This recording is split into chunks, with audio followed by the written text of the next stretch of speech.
Bueno, bien.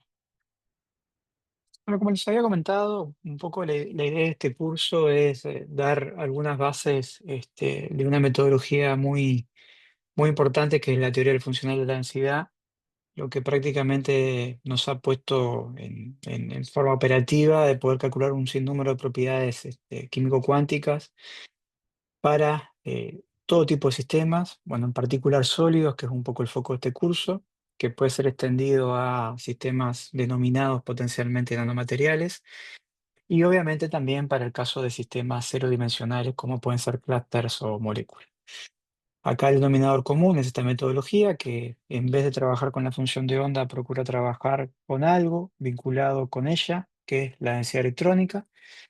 Vamos a ver que estrictamente hablando no es tan así, pero simplemente para presentarlo en forma genérica, vamos a trabajar con una función escalar, que es la densidad electrónica, en lugar de una función n-dimensional, como es la función de onda, lo cual hace, como les decía, en términos prácticos, algo útil, algo que en principio sería inviable si pretendemos describir un sistema que, por ejemplo, tiene más de 1000 átomos, ¿tá? Es algo que antes, hace unos 10 años, era imposible de pensar, que solamente se podía hacer con 2 3 átomos por célula unidad, es decir, considerando condiciones periódicas de contorno. Pero bueno, hoy por hoy es una realidad que prácticamente una PC de escritorio podamos hacer una corrida de 200 300 átomos, utilizando condiciones periódicas, con un nivel de precisión bastante elevado. Así que bueno, vamos a hablar de lo que es DFT en la clase de hoy. Después vamos a ver qué conexiones tienen los elementos fundamentales del tratamiento cuántico para un sistema, digamos, de pocas partículas y luego extendido al sólido para un sistema de muchas partículas y con condiciones periódicas. Y bueno, después vamos a comenzar propiamente dicho en cómo realizar estos cálculos utilizando el código BASP. Vamos a hacer una serie bien genérica de tutoriales de, bueno, cómo se estructura el código, cuáles son las etapas sensibles, cómo son los inputs que hay que manejar, cómo se deben construir. Y bueno, para ir luego sí avanzando en lo que les había dicho de ir definiendo el problema práctico que van a desarrollar en el curso, con el cual van a ir haciendo cada uno de los ejercicios que estén planteados, ¿está? Así que bueno, vamos a comenzar. Bueno, básicamente el contenido es vamos a ver algunas aplicaciones para que vean dónde nos podemos posicionar, pero bueno, un poco para comenzar, digamos, todo este problema surge de cómo definir nuestro sistema, en qué escala vamos a trabajar, escala que obviamente va a implicar escalas espaciales y temporales. Acá el eje de las abscisas es la escala espacial y en el eje de las ordenadas tenemos la escala temporal. Estamos acostumbrados a tratar, si se quiere, a nivel más genérico, en la macroescala, en donde la materia para nosotros es simplemente un continuo, que es modelable como un medio elástico para la mayoría de los casos, donde, bueno, las distancias involucradas son, bueno, decenas de centímetros, o fracciones de metros y demás, que obviamente para los propósitos prácticos nuestros, de tratar de entender el comportamiento de la materia, obviamente es insuficiente. Obviamente que no hay un simplemente salto del continuo hacia el modelado atomístico, sino que bueno, hay un sinnúmero de metodologías que de alguna forma van tacleando el problema en pasos. Uno que es bastante común, que quizás viene más de la escuela bioinformática.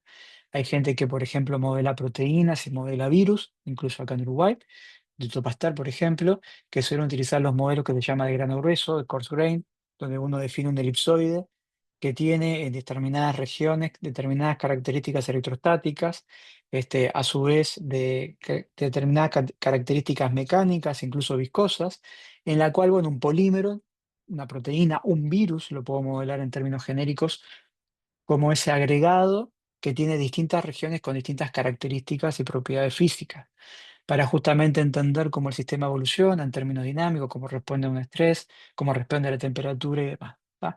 Sin la necesidad de entrar en el detalle atomístico, digamos, de dónde están ubicados cada uno de los átomos y cómo es justamente su evolución temporal y espacial.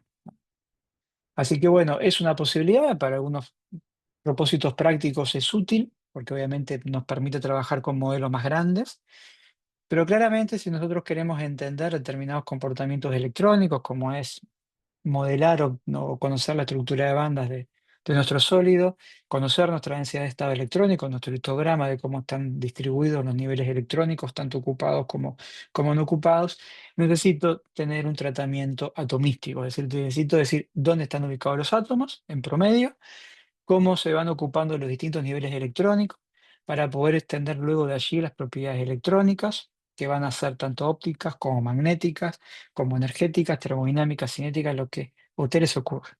Una cosa que es extremadamente útil en este caso es que si uno tiene la función de onda para nuestro sistema, uno puede definir el Hamiltoniano correspondiente y eso luego nos va a permitir a nosotros extraer la propiedad física o las características químicas que deseemos. Así que bueno, tener la función de onda prácticamente tenemos acceso a prácticamente toda la información necesaria que se puede extraer y comparar con algún observable en términos prácticos. ¿Tá? Así que esta es la escala donde si se quiere nosotros nos vamos a manejar. Acá en la región, si se quiere, atomística. Pero bueno, obviamente hay otros fenómenos que se dan quizás a un nivel de interacción de eh, comportamiento subatómico, que en algunos casos el propio modelo de FT puede ser útil, se ha utilizado para describir determinados aspectos de los fenómenos de interacción a nivel nuclear. Pero bueno, no es lo más común. Lo más común es justamente el modelado atomístico y bueno, si se quiere, cuasi electrónico, ¿tá? Para justamente entender el comportamiento en la nanoscala y la subnanoscala. Así que bueno, en ese rango nos vamos a manejar en términos espaciales, pero también hay que entender que dependiendo de lo que nosotros querramos analizar, van a estar involucradas determinadas dinámicas temporales. Cuando yo, por ejemplo, quiero analizar la dinámica de una proteína en solución acuosa, básicamente nos va a preocupar a nosotros el movimiento de los átomos como tal. Para lo cual uno puede tener un tiempo de sampleo, de muestreo. Acá resolvemos las ecuaciones de Newton para la mayoría de los propósitos prácticos. Lo vamos a ver después. El algoritmo de Berlet, ni más ni menos, lo que hace es calcula la velocidad y por ende la posición de cada uno de los átomos de una proteína en función de justamente las velocidades anteriores, en las cuales si establecemos el delta t adecuado, podemos aproximar un movimiento rectilíneo uniformemente acelerado. A partir de las aceleraciones, entonces, traqueadas a través de las velocidades previas, yo puedo calcular las nuevas velocidades y por tanto entender justamente cómo es la dinámica del movimiento de los átomos en esa proteína. O sea, los algoritmos de dinámica molecular son extremadamente clásicos en algunos aspectos. A veces los más modernos, si se quiere, simplemente retroalimentan el sistema a través de interacción en el hamiltoniano de términos cuánticos, pero todo lo que es la evolución temporal y del movimiento de los átomos ahí en cuestión son herramientas clásicas de mecánica newtoniana, digamos, de primer nivel, que bueno, es suficiente para ese tipo de descripción. Ahora, si yo lo que a mí me interesa determinar es, bueno, determinadas características fotoquímicas, tengo un determinado semiconductor, lo irradio con determinada radiación con determinada longitud de onda, y yo quiero modelar o promover la fotoeyección de los electrones, ahí voy a tener involucrada dinámica electrónica.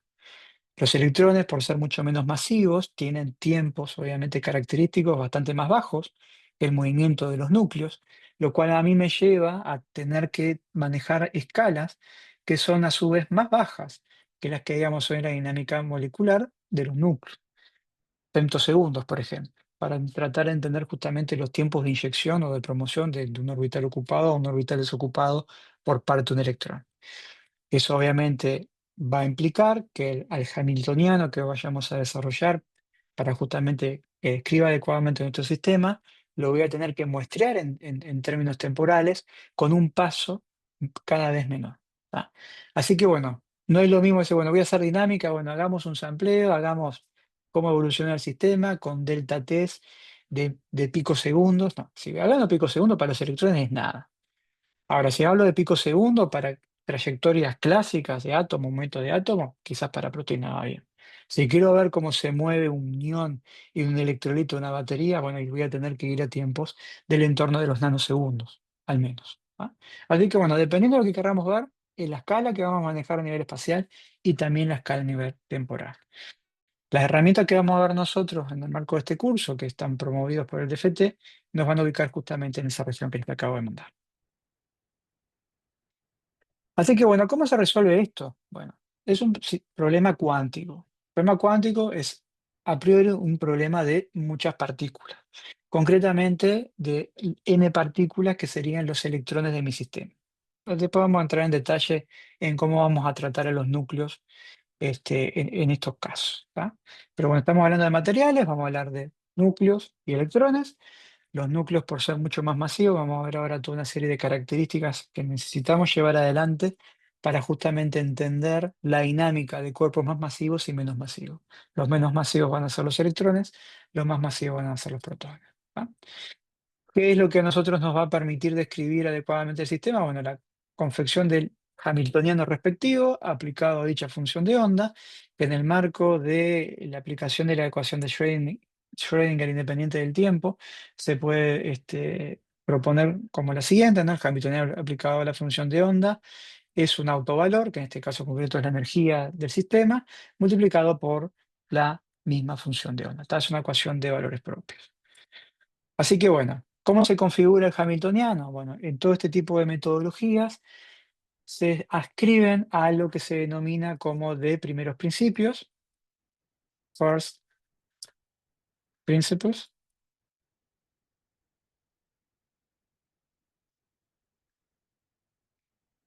o metodologías ab initio, o sea, de los primeros principios desde el inicio, ¿no? ¿Qué quiere decir esto? Bueno, que cada uno de los términos que vamos a poner acá en el hamiltoniano van a ser los más puros que podamos de alguna manera incorporar.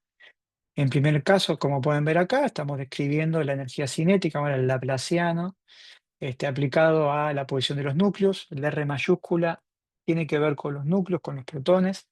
Lo mismo con la M mayúscula, es la masa de esos núcleos. Luego vamos a tener el hamiltoniano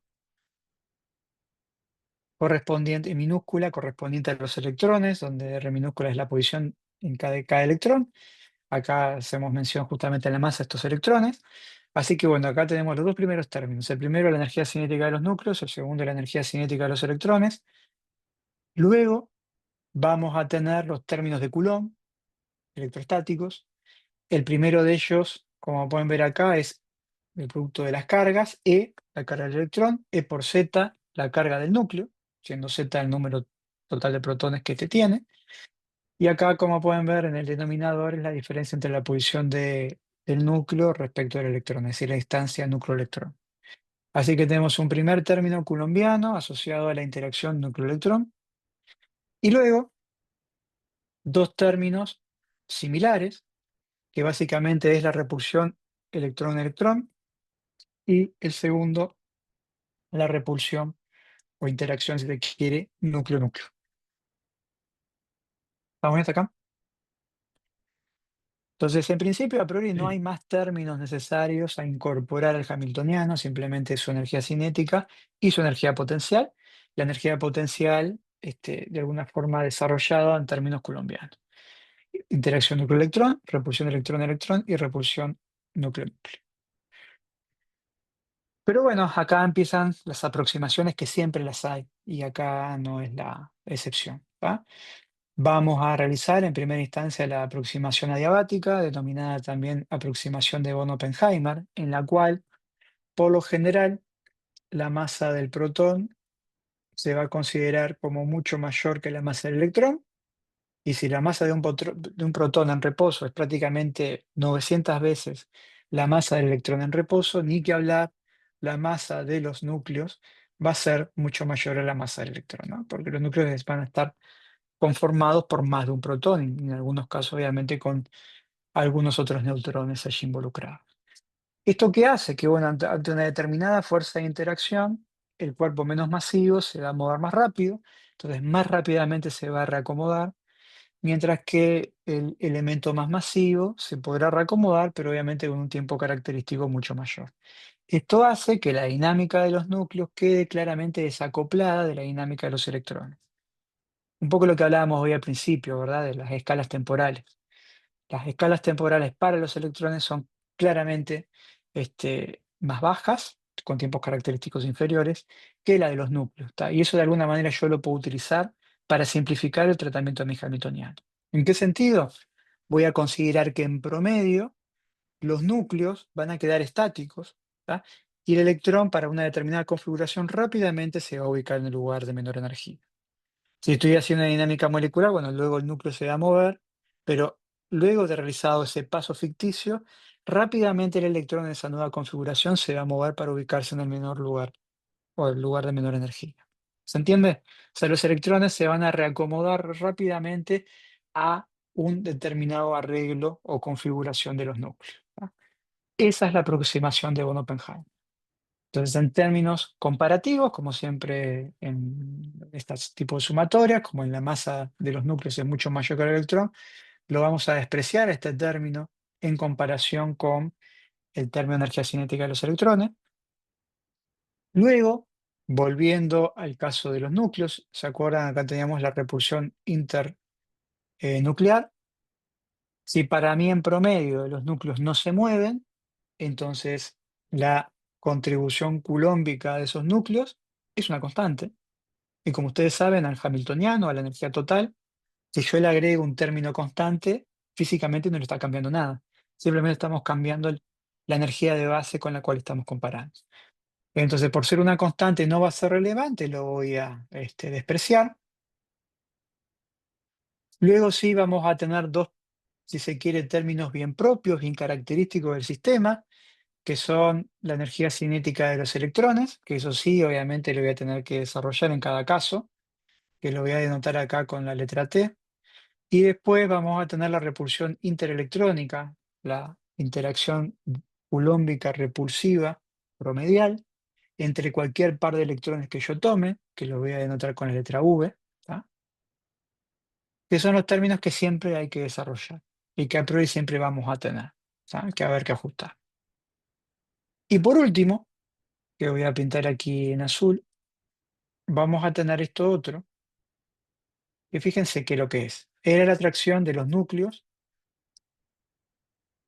para con los electrones, ¿tá?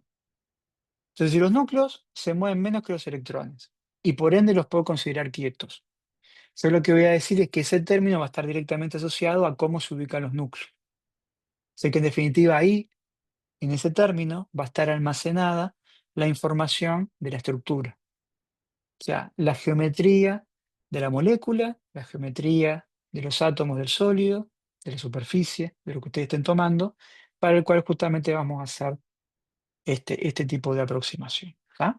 Entonces acá donde se habla de potencial sería potencial externo, que no es ni más ni menos que el arreglo de los núcleos. ¿Ah? Cómo se ubican este, los átomos en torno a una determinada estructura, y bueno, los electrones simplemente se van a reacomodar, justamente procurando minimizar este hamiltoniano en términos de su energía cinética y su potencial de interacción interelectrónica. ¿Está bien? ¿Hasta acá? Sí, Bueno, cualquier cosa me interrumpen, ¿eh? Así que bueno, y a todo esto, ¿dónde entra la teoría o la teoría del funcional de la densidad? Bueno, en la forma en la cual nosotros vamos a, de alguna manera, proceder con estas operaciones. Porque hasta este momento yo han visto que no he nombrado, no he mencionado en ningún lugar la función de onda como tal. ¿Ah? Así que bueno, tiene que ver justamente con esa cuestión. Esto vuelve, si se quiere, a un rápido mapeo histórico de cómo esto se ha ido desarrollando tanto a nivel de la escuela de la química cuántica como a nivel de la escuela de la física de estado sólido, que parece que no se tocan, pero se han tocado desde hace mucho tiempo, hoy van prácticamente que de la mano, pero bueno, parecía que en algún momento no lo estaba. O sea, la forma correcta de poder desarrollar esto en cualquier situación, de la manera más puritana posible, es justamente estos tres términos que acabo de nombrar hoy: la repulsión interelectrónica, perdón, acá, la repulsión interelectrónica V, la energía cinética de los electrones T y el potencial externo, ese es el arreglo de los núcleos. Simplemente a esos términos nosotros los vamos a incorporar al hamiltoniano a través de esta expresión, ¿tá? Procurando justamente el trabajo con la función de O. Eso es, en términos genéricos, lo que tendría que ver justamente con la ecuación de Schrödinger independiente del tiempo. Pero ¿qué pasa? El gran problema de todo esto es la función de onda. ¿Ah? La función de onda, obviamente, no es un escalar, es una función de onda que en realidad tiene es un espacio, digamos, n-dimensional, donde n justamente ese es el número de partículas con la que estamos lidiando. Y esa función de onda tiene, si se quiere, una configuración bastante particular, porque va a depender justamente de los vectores posición de cada una de esas partículas. O sea que va a tener una dependencia de 3n, coordenadas, grados de libertad del sistema. ¿Por qué? Bueno, porque la función de onda tiene que tener toda una serie de características que hacen a la misma. La primera de ellas y la primordial, justamente, que debe procurar determinar el comportamiento fermiónico que tienen los electrones. ¿Que esto qué es? Bueno, que cumple con el principio de exclusión de Pauli, ¿no? ¿Qué es lo que me dice el principio de exclusión de Pauli? Que no voy a tener dos electrones, ¿verdad? Ubicados en la misma región del espacio con todos los números cuánticos iguales, ¿no? ¿Por qué? Porque si eso ocurre, existiría una repulsión interelectrónica extremadamente grande que expulsaría el segundo electrón respecto al primero justamente por el exceso de energía que eso conllevaría. Bueno, yo de alguna manera procuro minimizar esa repulsión. Bueno, por ejemplo, puedo cambiar el spin de la segunda partícula. O sea, dos spines próximos tendrían una energía de repulsión V muy grande, ¿va? Se dispararía. Entonces, una forma de procurar justamente minimizar esa energía es, bueno, cambiar algún número cuántico, concretamente el pi, ¿no? Buscando, por ejemplo, parear, que es lo que ocurre, por ejemplo, en una órbita. Entonces, eso obviamente que tiene que ver con el comportamiento de los electrones, el comportamiento fermiónico, es obviamente una cuestión a tener en cuenta. Si esta función de onda es cualquier cosa, este comportamiento, por ejemplo, no lo puedo describir. Una forma de dar cuenta con este tipo de comportamiento es conformar lo que se conoce como un determinante de Slater. Esto que yo les decía, que es una función en principio n-dimensional, ¿tá? Yo la podría construir, por ejemplo, trabajando con un determinante, donde en cada una de las filas y columnas voy a tener la coordenada asociada, o la función de onda asociada a cada una de las coordenadas de las partículas que estoy pretendiendo describir. ¿Por qué? Porque bueno, ustedes lo saben bastante bien, ¿verdad? Cuando yo tengo un determinante y hay dos filas iguales o dos columnas iguales, ¿qué pasa con el determinante? Se anula, ¿no? Sí, se anula. Y bueno, justamente ese tipo de comportamiento a mí me sirve para justamente describir el comportamiento fermiónico, o sea, que siga el principio de exclusión de Pauli. O sea, que no voy a poder definir la función de onda cuando dos filas o dos columnas son iguales, o cuando la posición de la partícula uno sería igual a la posición de la partícula 2. Este tipo de construcción, por ese lado, es bastante importante. Por otro lado, también me permite a mí tener el comportamiento antisimétrico. ¿Qué es el comportamiento antisimétrico? Imaginen que tengo la función de onda definida para dos coordenadas, f de r1 y f de r2, ¿tá? Y implica que la función de onda sea antisimétrica. Bueno, si yo doy vuelta a las coordenadas, intercambio la posición del átomo 2 con la posición del electrón 1 con la posición del electrón 2, la función de onda debe cambiar de signo, ¿tá? Entonces, bueno, también el determinante, cuando ustedes lo saben bien, ¿verdad? Si yo intercambio dos columnas o intercambio dos filas, ¿verdad? La función de onda también cambia de signo. Entonces, utilizar determinantes como este, que se llaman determinantes de Slater, son extremadamente útil para poder recobrar determinados comportamientos que la función de onda, por ser un fermión, debe cumplir. Esto trae más aparejado todo lo que tiene que ver con la definición de la energía de intercambio, o sea, la energía que aparece como consecuencia de que puedan existir más de una configuración electrónica, más de una forma de reacomodar los electrones, que eso significa una separación promedio interelectrónica mayor a la clásica, con lo cual estoy bajando el costo de repulsión de electrónico clásico colombiano, que le significa al sistema, por ejemplo, un delta de energía de estabilización. ¿Tá? Este tipo de construcciones, ya les digo, es complejo, pero tiene toda una serie de características que son necesarias para poder escribir de forma adecuada la función de onda. ¿Tá? O sea, todo esto parece que la función de onda no es un escalar, es justamente una función que tiene una dimensión bastante superior a la de simplemente un escalar de n partículas y que debe cumplir un determinado una determinada serie de requisitos necesarios para poder ser una buena función para describir el comportamiento fermiónico, que es el que queremos. Lo de la correlación lo vamos a ver más adelante. Pero bueno, hasta ahí todo bien. Pero ¿qué pasa? Si yo estoy tratando con un electrón, molécula, perdón, átomo de hidrógeno, o la molécula de He2+, ¿no? O sea, la molécula del helio cargado positivamente, que tiene un solo electrón, hasta ahí todo bien. Históricamente nos manejamos bien. Pero si yo estoy trabajando con muchas partículas,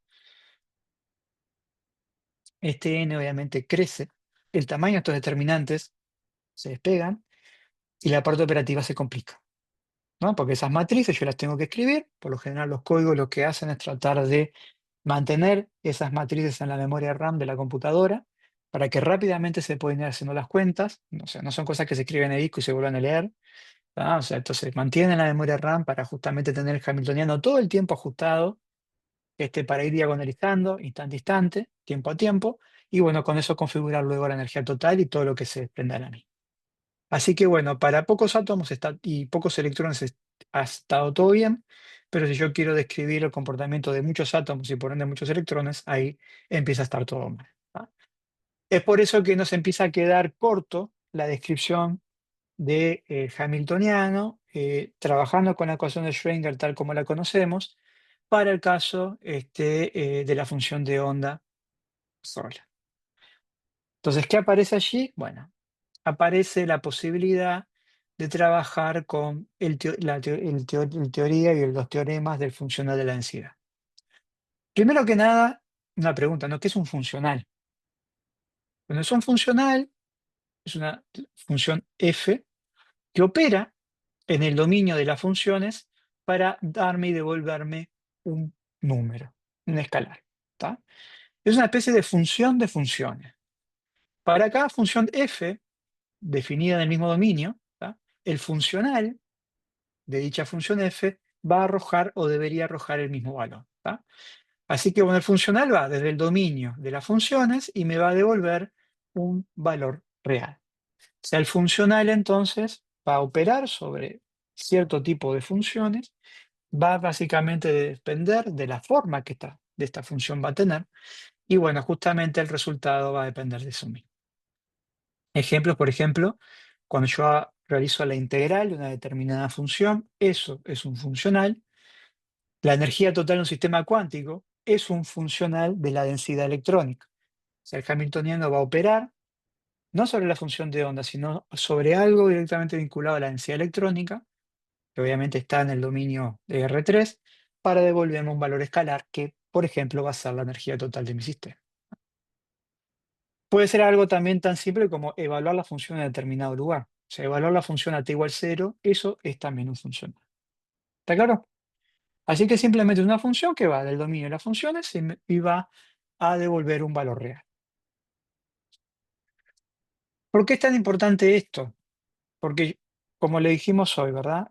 Gran problema de las funciones de onda y, por ejemplo, su construcción de Slater, si es que lo queremos dimensionar, solo podría salvar de forma bastante elegante si en vez de trabajar con una función n dimensional, trabajáramos con un escalar. Porque en definitiva, cuando yo hago el producto de la función de onda por su complejo conjugado, ¿esto qué es? ¿Se acuerdan?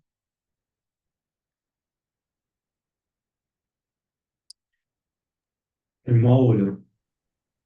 El módulo, ahí va, de la densidad electrónica. Esto es poder. Y la densidad es un escalar. Es un valor que depende de x y z. Entonces, la dimensión, el tamaño de esta función es bastante inferior en comparación a las dimensiones de la función de onda como tal. Entonces, si yo pudiera trabajar con la densidad electrónica en lugar de la función de onda, esto sería muy importante.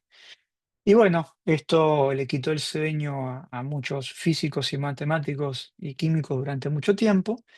Y bueno, eso se logró demostrar, basado básicamente en dos grandes teoremas. El primer teorema, que es el teorema de Hohenberg y Kohn, ¿tá? Dice así: para un sistema de muchas partículas existe una correspondencia 1 a 1 entre la densidad electrónica del estado basal y su potencial externo. ¿Qué era el potencial externo? ¿Se acuerdan? Era el arreglo de los núcleos. Esto me está diciendo que para cualquier geometría existe, sí, solo sí, una única densidad electrónica del estado basal. Yo solo sé, y está demostrado, para el caso cuántico, que existe una función de onda del estado basal para cualquier arreglo de núcleo. ¿tá? Pero lo que no estaba demostrado, y ellos sí demostraron allá por los años 60, es que eso que valía para la función de onda también vale para la densidad electrónica. ¿Está bien? O sea que la densidad electrónica tiene la información necesaria para poder construir el estado basal, en vez de la función de onda en base a la densidad electrónica, siendo que la densidad electrónica tiene por construcción mucho menos información que la función de onda. Porque en la densidad electrónica yo no puedo recuperar la antisimetría de la misma. A través de la densidad electrónica yo no puedo ver de forma clara y directa el principio de exclusión de Pauli. Es simplemente una función escalar simplificada, vinculada así conectada con la función de onda. ¿Estamos de acuerdo? Entonces, bueno, como les decía acá, una consecuencia inmediata de este teorema establece que, bueno, el teorema de valor medio, ¿no? El estado basal del valor medio de cualquier operador de un funcional único de la densidad electrónica exacta se puede definir en base a la densidad. El teorema variacional o el teorema de valor medio que está dispuesto acá, ¿verdad? O sea, yo cuando tengo piastar operando con un determinado operador O, que podría ser el hamiltoniano, ¿verdad? O sea, esto cuando hacemos la función de onda en dr3, bueno, esto en realidad yo lo puedo hacer similar si el operador, en vez de estar ensanguchado acá con la función de onda y su complejo conjugado, lo aplico directamente sobre Roder. Esa es la idea. Tratar de sustituir al rol de la función de onda por la densidad electrónica. Así que bueno, esto de alguna manera lo puedo extrapolar, como les decía, ¿no?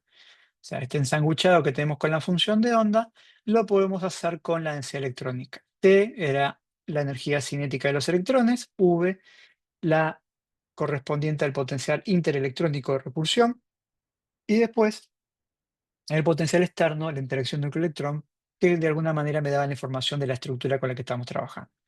Entonces vamos a sustituir la función de onda por la densidad electrónica. Vamos a hablar que la energía total es un funcional de Hönger y Kohn, operado sobre la densidad electrónica, sumado a la interacción de los electrones con el arreglo de núcleos, ¿tá? Desarrollado a través de esta expresión. ¿Tá? Si multiplico phi hasta el por phi es rho, así que bueno, me queda rho de R por el potencial externo, integrado en todo el espacio. ¿Tá? Así que bueno, el segundo teorema es ni más ni menos que darle nombre propio a ese operador cuando es el hamiltoniano me permite obtener la energía total. ¿De acuerdo? No voy a demostrar ese teorema, está en ese paper. Este es un Physical Review del año 64. En aquel momento Physical Review no tenía secciones, no existía Physical Review A, B, C, R, L, todo lo que quieran, era así, simplemente Physical Review. ¿Tá? Un paper muy, muy relevante. Ahora, en aquel momento pasó sin pena ni gloria, como quien dice. ¿Por qué? Bueno, porque en realidad, si bien estaba bien ese concepto de haber podido demostrar que la densidad electrónica tiene la mínima información necesaria para poder construir el hamiltoniano, no estaban establecidas aún las bases de poder aplicar este tipo de herramientas a un sistema real.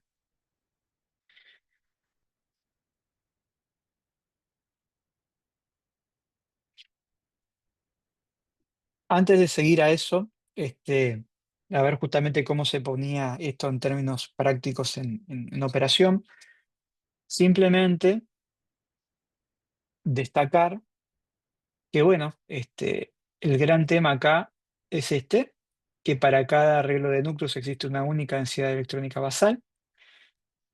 Estrictamente hablando, nosotros no vamos a trabajar con la densidad electrónica como tal. Vamos a trabajar con algo que se conoce como la pseudo función de onda. ¿Por qué? La función de onda real, lo vimos hoy, era una función del vector R1, siendo el primer electrón, hasta el electrón Rn, n-dimensional. Pero nosotros lo que vamos a hacer ahora es trabajar con una pseudo función de onda o función de onda Cauchy, ¿tá? KS, en la cual se le denomina monoelectrónica, porque se habla de un único R, siendo R la posición en los distintos puntos del espacio. ¿Por qué? Porque si yo hago eso y multiplico el complejo conjugado de esa función de onda por phi de R, me va a dar rho de R. ¿Ah? O sea, nosotros, en vez de trabajar con la verdadera función de onda que vimos hoy en la construcción del determinante de Slater, la vamos a estar sustituyendo, perdón, por esta phi de R, ¿ah? Una función de onda monoelectrónica. Básicamente depende de una única coordenada, siendo R la coordenada espacial, ¿no? No es Rn dependiente, es simplemente R dependiente. Pero bueno, toda la parte operativa previa de cómo se analiza la ecuación de valores propios y demás, es exactamente igual a la anterior. Así que estamos simplemente trabajando con una función de onda bastante más simplificada, la cual aplica todo lo que ya sabemos que podemos aplicar. El teorema variacional, el principio de Rayleigh-Ritz y todo lo demás. O sea, el problema sigue siendo el mismo, solo que estamos trabajando con una función de onda bastante más simplificada en construcción. Pero bueno, como les decía, esos primeros teoremas fueron realmente relevantes, pero durante muchos años pasaron sin pena ni gloria porque no había una aplicación práctica real aún. Tampoco estaban desarrollados los elementos computacionales adecuados como para poder promover esto. Pero bueno, Walter Kohn siguió trabajando, y bueno, en un segundo trabajo, ¿tá? Él logró, junto a Sham ahora, construir lo que se conoce como la construcción del Hamiltoniano de Kohn-Sham, que hoy se representaba, dándole justamente forma al Hamiltoniano en estas características. Así que bueno, basados en la teoría del funcional de la densidad, donde la densidad electrónica tiene tanta información como la función de onda, la energía total va a ser función de la densidad electrónica. Por un lado, con un término T correspondiente a la energía cinética de los electrones, un potencial de interacción interelectrón, que se lo suele conocer como potencial de Hartree, BH, que es el mismo Hartree de Hartree-Fock. Bien. El potencial de interacción que tienen los núcleos con los electrones a través de Rho. ¿Tá? Pero, pero, si uno determina la energía total en determinadas características, teniendo en cuenta cada uno de estos términos, por más que yo les dije que la energía electrónica tiene, o debería, al menos desde construcción, la mínima información necesaria para poder definir la energía total de mi sistema, existen desviaciones respecto de la energía exacta o esperada respecto a esta aproximación. Es por eso que en esta construcción, ¿tá? Se agrega un término de forma no ab inicio, de una forma de no primeros principios, que se conoce como potencial de correlación e intercambio. El X proviene del término exchange, ¿tá? Y la C proviene del correlation. ¿Por qué? Bueno, yo les dije hoy, cuando les contaba de la construcción de Slater, que bueno, que recuperaba la repulsión interelectrónica, para que dé cumplimiento con el principio de exclusión de Pauli, la antisimetría de la función de onda, pero yo les puse acá. En esta construcción, esa función compleja n-dimensional daba cuenta del intercambio electrónico de forma exacta, ¿tá? Porque justamente es una función de onda para un electrón que obviamente es un fermión. Esa construcción de alguna manera daba de forma adecuada las características necesarias para poder describir el electrón. Ahora, la densidad electrónica, como tal, es un escalar. O sea, ahí no tengo posibilidad de incorporar de forma explícita todo lo que tiene que ver con las energías de intercambio, con las energías de exchange. Entonces, ya empezamos a ver que esta aproximación, que está muy linda de idea, en términos prácticos empieza a presentar problemas, porque el exchange, la energía de intercambio, empieza a quedar por fuera. Y bueno, eso es algo que obviamente tanto Com como Sham dieron cuenta y dijeron, bueno, lo que podemos hacer es agregar al hamiltoniano un término adicional. Vamos a ver luego cómo se construye, pero sí vamos a decir que lo que nos falta acá describir, qué es la energía de intercambio y qué es a su vez la energía de correlación, bueno, queden agrupados ahí en un término. Y luego veamos cómo lo construimos. ¿Tá? Así que bueno, esto hace que el hamiltoniano de Coulomb va a tener términos que vamos a denominar los universales, el T de energía cinética, el potencial de Hartree, que es la repulsión interelectrónica. Luego va a tener el término que claramente va a depender del caso que nos toque trabajar, la interacción núcleo-electrón, el potencial externo, más un término denominado potencial de correlación e intercambio. ¿Tá? Ese potencial de correlación e intercambio también lo vamos a escribir de esta forma, ¿tá? Para poder luego incorporarlo al potencial. ¿Tá? Bueno, y acá como les decía, nuestra densidad electrónica se va a escribir en términos de una función de onda, pero en vez de depender de n electrones, simplemente va a depender de la coordenada r. Por eso se habla de que se va a trabajar con una pseudo función de onda monoelectrónica. ¿Por qué pseudo? Porque no es la función de onda real, es una construcción simplificada. Monoelectrónica porque depende de una única coordenada. ¿No? Y esto lo van a ver en un montón de códigos, lo van a ver en un montón de papers que se habla, bueno, la función de onda determinada por DFT, no, si se hizo el cálculo por DFT, usted no tiene la función de onda real. Tiene una pseudo función de onda monoelectrónica, que es útil para determinar la densidad electrónica, pero la verdadera función de onda no la va a tener, ni con BAS, ni con Quantum Expresso, ni con Gaussian, ni con ningún otro código, si usted lo que realizó fue RDFT. Si usted quiere obtener la verdadera función de onda, bueno, haga Hartree-Fock, haga Hartree en las primeras bases o utilice otro tipo de aproximación, coupled cluster, lo que ustedes quieran, para ese tipo de construcción. ¿Ah?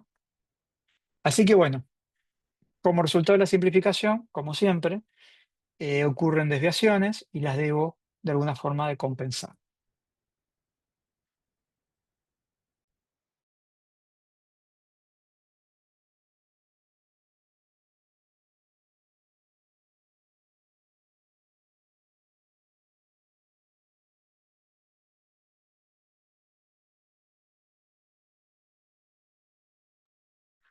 Bien,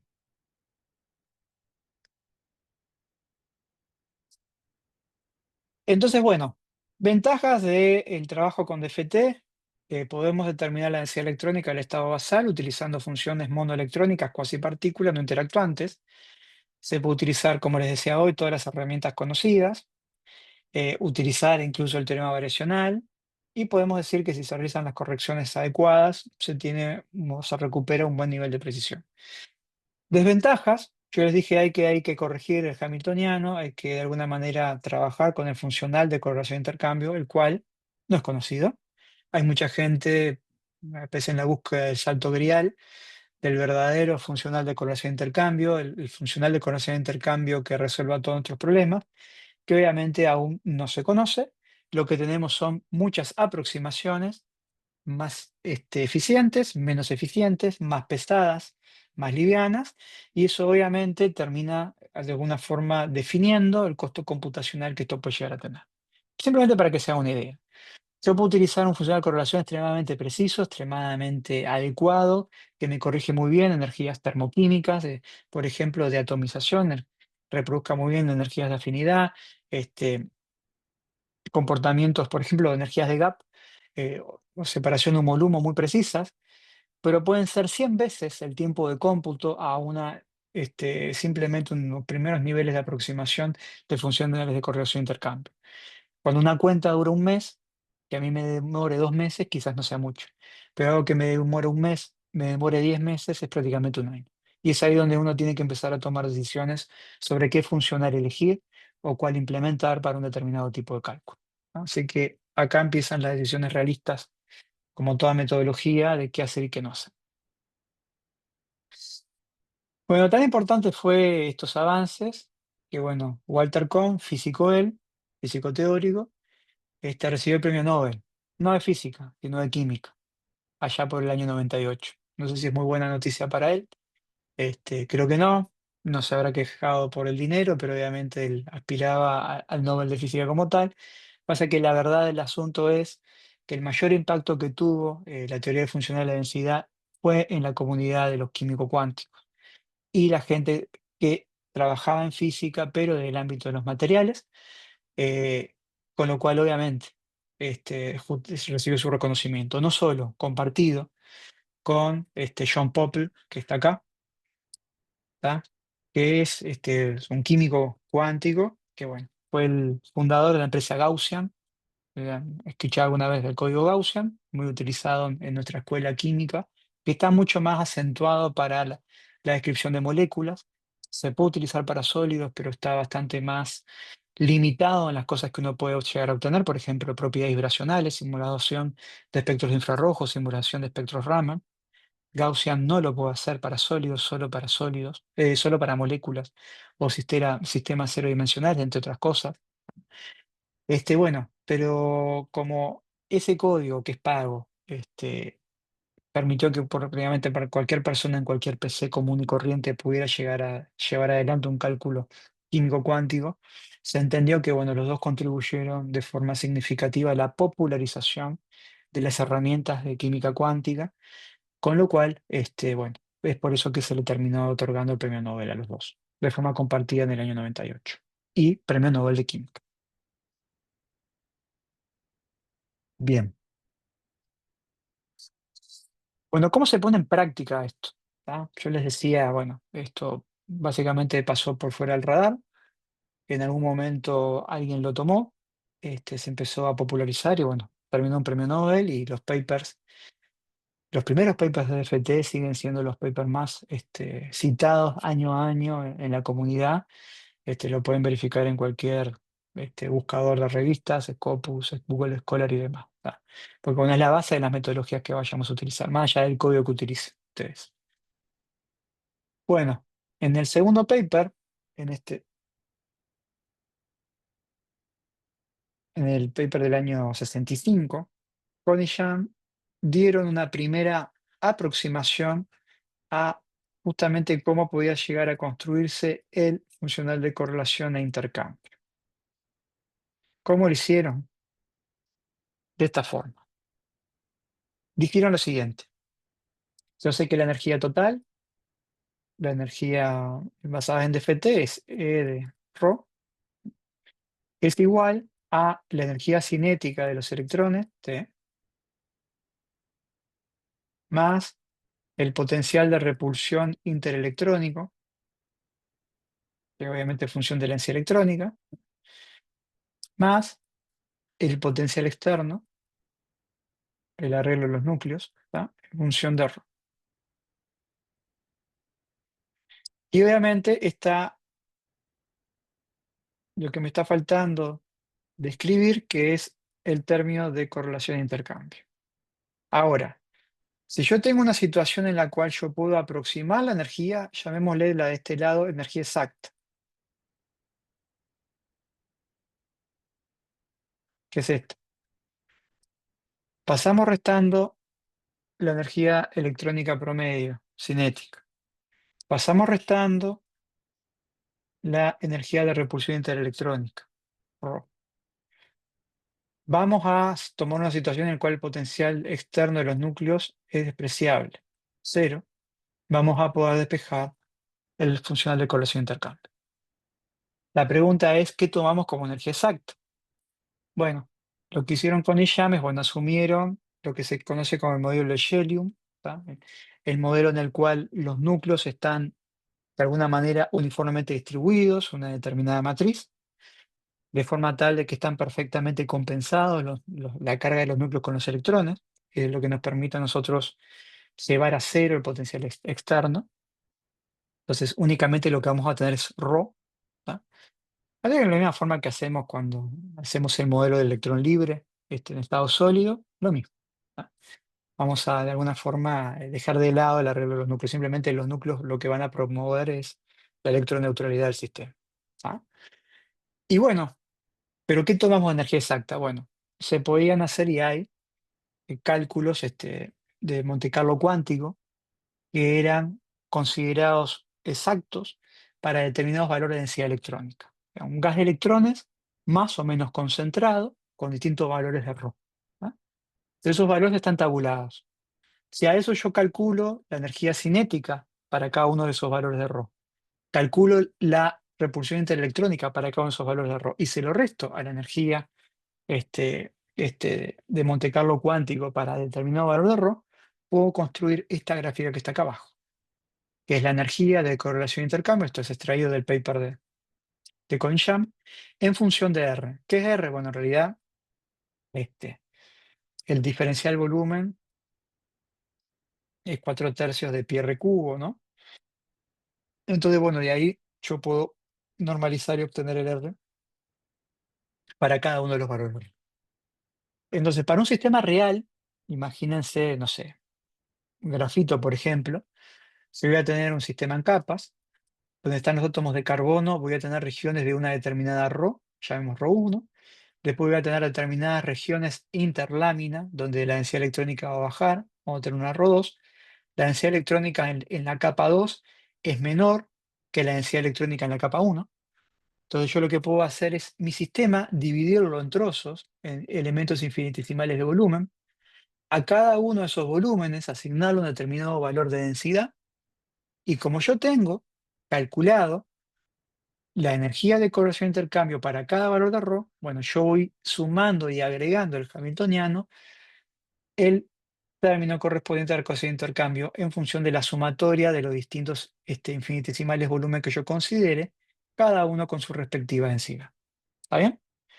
Es como que yo acá digo, bueno, acá tengo el valor de ρ1 y acá tengo el valor de ρ2. Yo entro acá en esta tabla, bueno, ρ1 me da este valor de aporte de energía, acá tengo otro valor de ρ2, acá tengo otro valor de energía. ¿Tá? Y de esa forma entonces nosotros vamos disgregando en mi sistema, partiéndolo en grilla, evaluando la densidad local, que ahí le estoy dando un nombre, a cada uno de los puntos de mi celda unitaria, donde estoy construyendo mi sólido, que va a tener una heterogeneidad de la densidad electrónica, y con eso, multiplicando ρ por la energía de correlación de intercambio, puedo obtener la energía total de correlación de intercambio.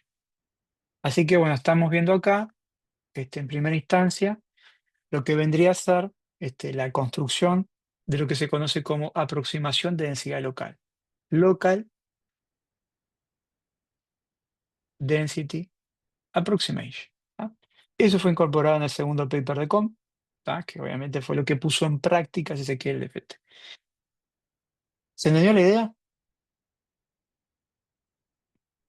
Me dirán, Sí, ¿y esto qué es? ¿Funciona esto?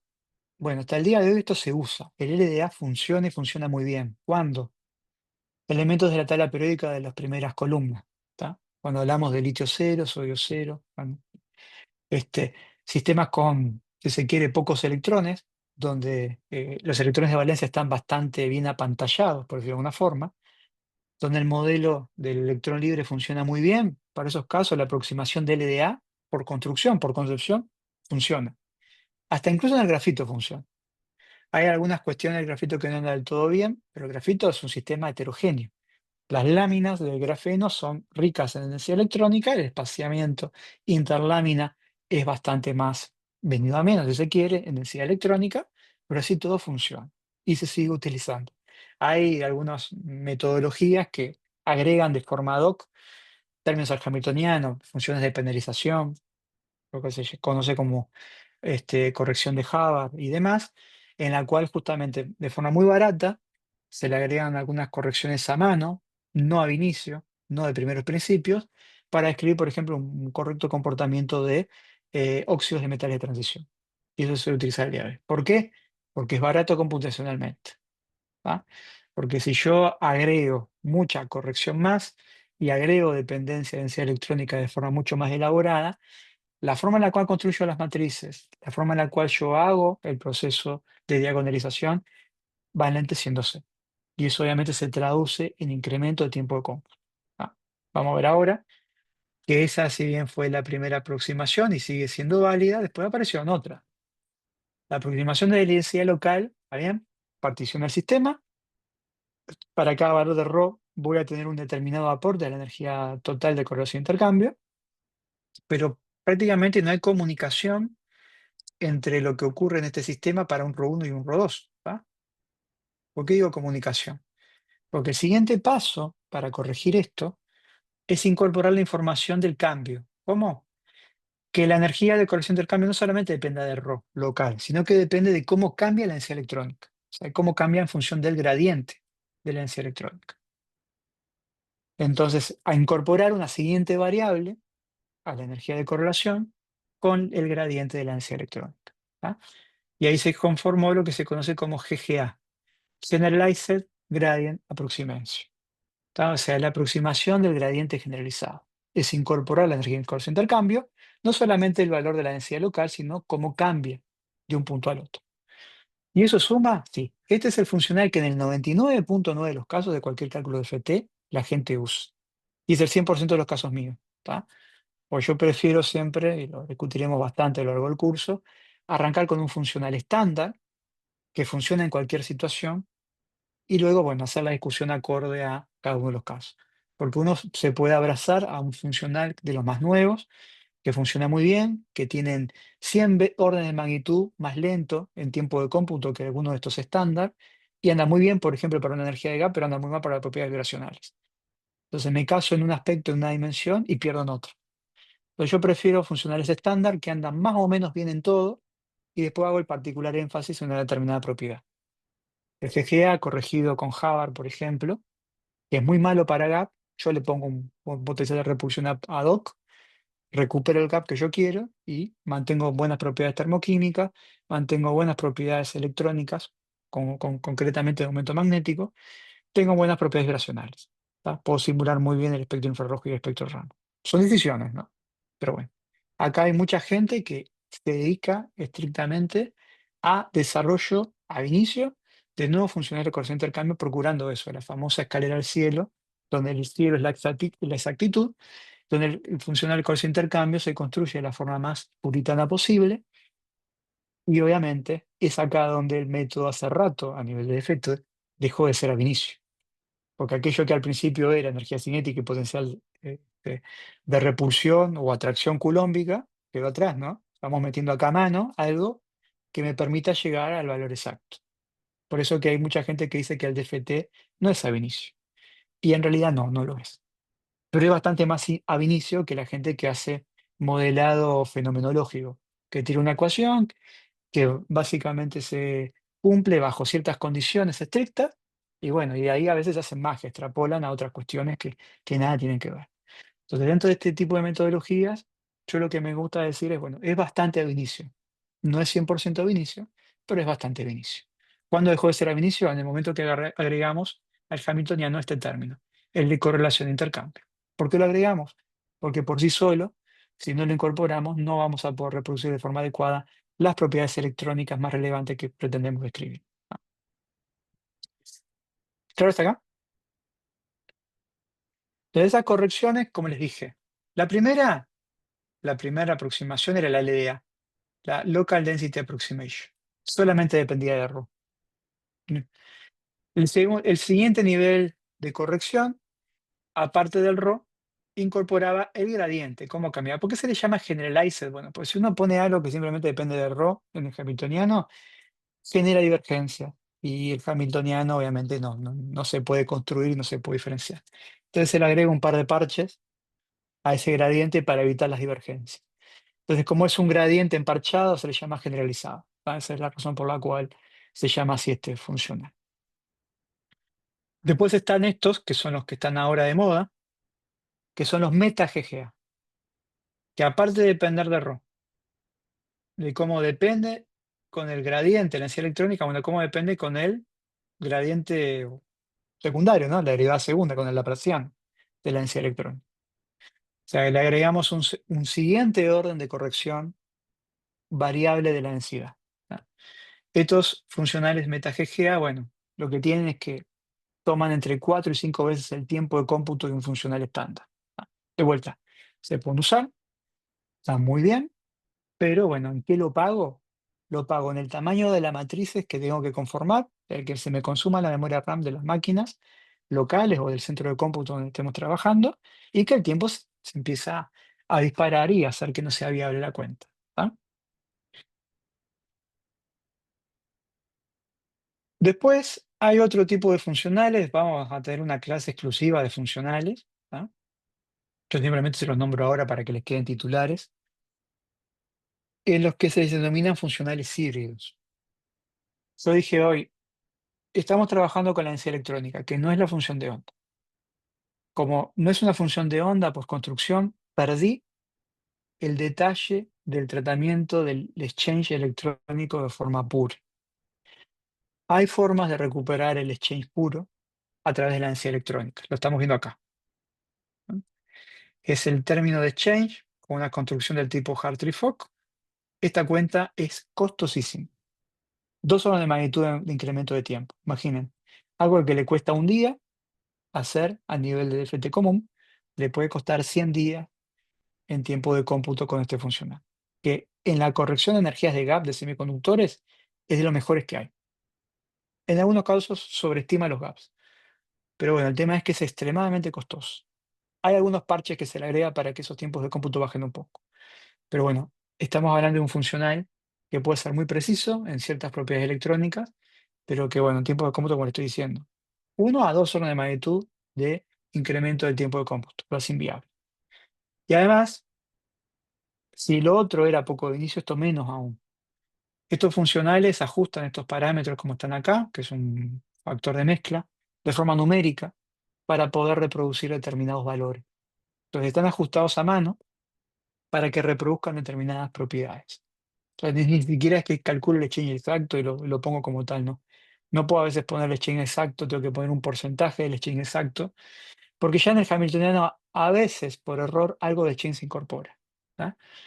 Entonces, bueno, empezamos a ver de que este universo crece, crece y crece, pero bueno, empezamos a parar la perspectiva de qué es lo extremadamente fundamental y lo que no, porque de vuelta, el objetivo puede ser dos cosas, o entender lo que pasa o tratar de reproducir la propiedad lo mejor posible. Una cosa no tiene que, por qué ir de la mano del otro.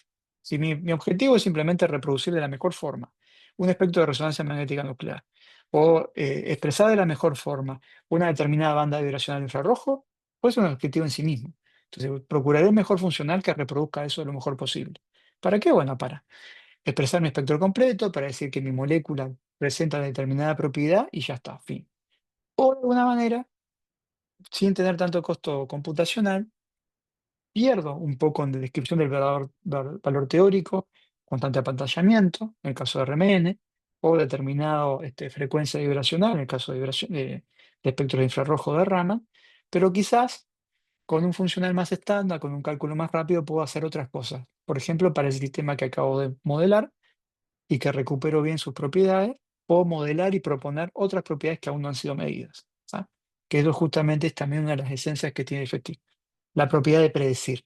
No explicar lo que ya está, sino a este sistema además yo le puedo hacer más cosas, porque cuentas puedo hacer, si tengo la función de onda y tengo el hamiltoniano, puedo predecir un montón de otras propiedades que aún no han sido medidas necesariamente, y esto puede ser un objetivo en sí mismo, ¿ah? Así que bueno, ahí va a depender un poco del foco que ustedes quieran poner a lo que quieran aplicar, ¿ah? Siempre las posibilidades están, y como ven son muchas. Así que bueno, y esto es lo que les decía hoy, ¿no? ¿Dónde comenzó el DFT? Bueno, con la aproximación de la Local Density Approximation o Local Spin Approximation, hago acá un comentario. En ningún momento Connie y Young, cuando escribieron su última versión del Hamiltoniano del DFT, disgregó el spin. Se hablaba simplemente de error. Muchos códigos trabajan con sistemas magnéticos. ¿Cómo se trabaja con sistemas magnéticos? Se escribe un Hamiltoniano para la densidad de spin para arriba, spin up. Y después se escribe otro Hamiltoniano para la densidad de spin down. Si hay acoplamiento spin-órbita, se agrega explícitamente un término de acoplamiento spin-órbita que es costoso, pero a priori no está. Pero en ningún momento nadie demostró que la densidad spin-up más la densidad spin-down es la densidad total. Ah, los teoremas no están demostrados para la densidad de spin, pero igual la gente lo hace porque dentro de todo reproduce bastante bien. Pero hoy por hoy no hay ningún teorema que demuestre que efectivamente lo que hacemos y que todos los códigos hacen respecto al spin funciona. Eh, Funciona en la práctica, pero no está, digamos, teóricamente demostrado. Y bueno, lo que les decía hoy, ¿no? Cómo el funcional coerción intercambio se le puede ir agregando Es como quien expande en Taylor, ¿no? Le agrego las variables de primer orden, ¿no? Términos de segundo orden, términos de tercer orden. ¿En qué? En la densidad. El GGA, por ejemplo, el gradiente generalizado, depende de ρ y su gradiente. Los meta GGA, los meta generalized, dependen de ρ, como les decía hoy, de la densidad y su laplaciano. Después tenemos otros métodos que agregan además funciones de penalización para forzar la ocupación electrónica de determinada forma. Por ejemplo, forzar ordenamientos high spin o low spin. Se le agrega un término ahí justamente para procurar un determinado tipo de orden. Hay metales que son complicados. El cobalto es complicado, Federico lo sabe, que genera todo tipo de comportamientos magnéticos. Con un poquito de cambio puede favorecer una determinada ocupación electrónica u otra, y a veces hay que ayudarlo al sistema. Se le agrega ahí un delta tipo campo cristalino para tratar de reacomodar los electrones, los orbitales, para que ciertas configuraciones electrónicas sean de alguna forma favorecidas respecto a otras. De vuelta, sin ningún criterio físico fundamental, más que forzar una penalización porque sabemos que en la práctica es así. ¿Ah? Y bueno, acá está el límite, llegar a tener que el error cuántico en las energías esté por debajo de 0,1 electrón volt. Falta un poco todavía para eso. Pero igual de vuelta es una rama de investigación extremadamente activa, quizás innecesaria. Pero bueno, hay gente que le gusta esto, conozco varios colegas que se dedican solo a esto, generan nuevos funcionales y se los piden a la gente que por favor los implemente para probarlos, para ver cómo están. Hay algunos que les ha ido mejor, otros que no. De hecho, están tan famosos estos funcionales que los nombres, como van en el curso, como PBE, Perdue, Bjork y Ensarov, son los científicos que han publicado sus funcionales y entonces la gente los toma. El B3LIP, que es muy común en química cuántica, de Bet, Lip and Sharp. En la tercera versión, digamos, de esa corrección, ya les digo, los papers le dan nombres a sus funcionales que luego la gente usa y que obviamente cita. Y eso obviamente tiene un impacto en las publicaciones bastante importante.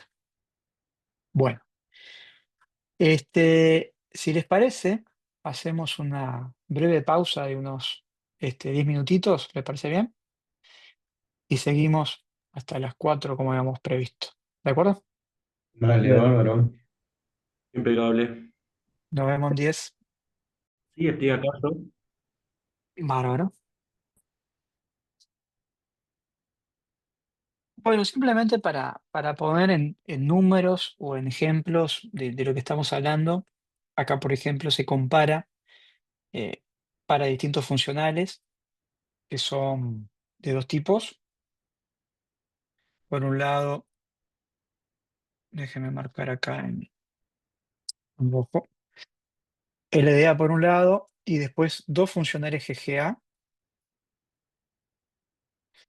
en dos parametrizaciones distintas, o sea, en dos variantes distintas, pero en esencia son funcionales GGA. Como les decía, el PBE, que es Perdue, Bjork and Ensarov, son los tres científicos que dan nombre a eso. Después hay otra variante que es la de Wu y Cohen. Ahí está la cita. Este, Vemos acá, por ejemplo, la comparación de los parámetros de red para,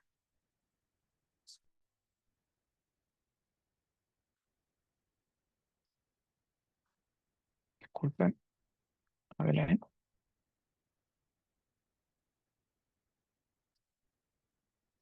para parámetros de red de,